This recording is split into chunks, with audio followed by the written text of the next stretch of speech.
So this person put out a post that says, "Got your rent on my wrist." Yes, this is what they got on their wrist. This is a motherfucking bag zip tie. Like literally, a bag zip tie.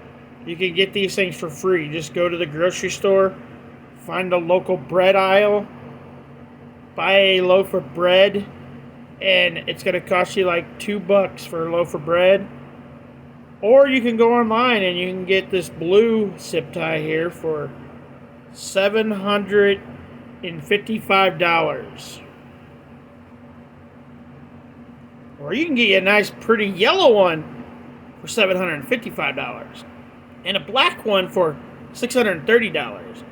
But if you want to get the mother of all mother zip ties, you can get a white or silver one for $847. Are you fucking kidding me? What the fuck?